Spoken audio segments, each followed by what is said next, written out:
दोस्तों, मनुष्य का मन बहुत ही चंचल होता है और इसलिए मन में कई तरह के विचार उत्पन्न होते रहते हैं। क्षण भर में ही व्यक्ति का मन कई चीजों को सोचने लगता है।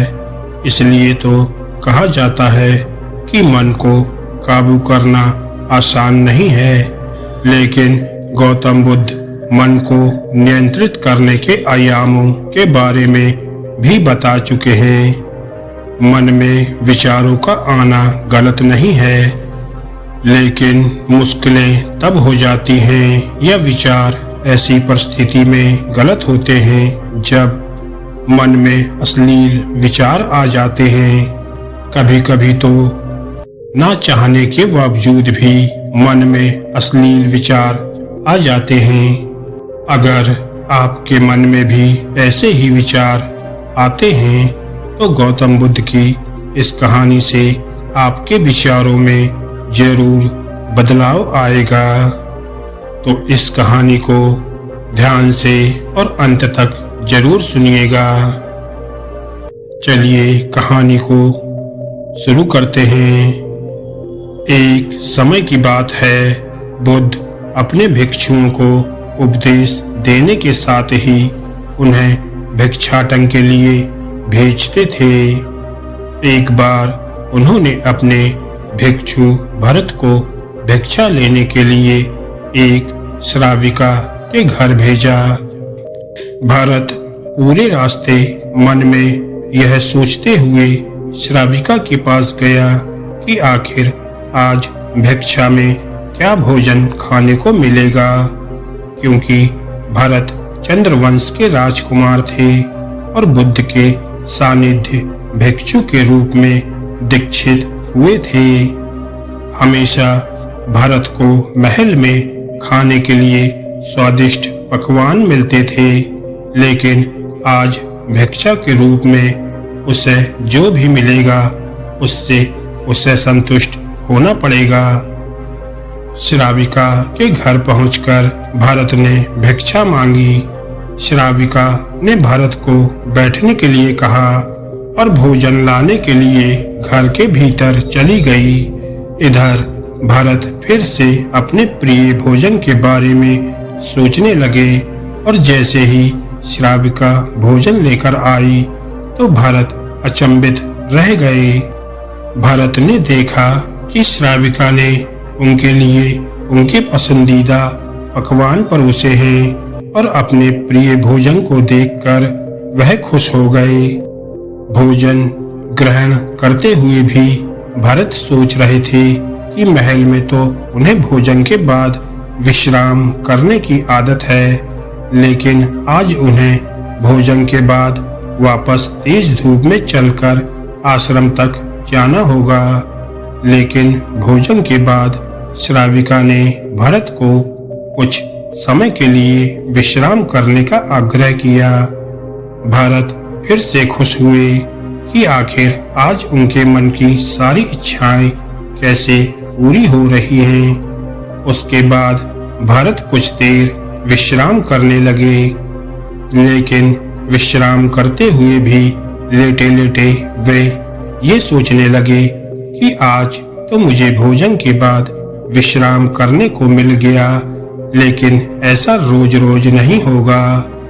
जब भरत विश्राम के बाद उठे तो श्राविका ने कहा कि आप जब तक चाहे यहाँ ठहर सकते हो। भरत अब समझ गए कि ये कोई संयोग नहीं हो सकता।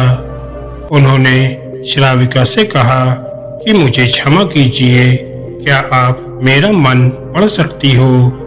तब श्राविका ने हाँ में उत्तर दिया और कहा कि हाँ, मैं मन पढ़ सकती हूँ। शुरू में ये कठिन था, लेकिन फिर मैंने स्वयं के मन के विचारों को देखना शुरू किया।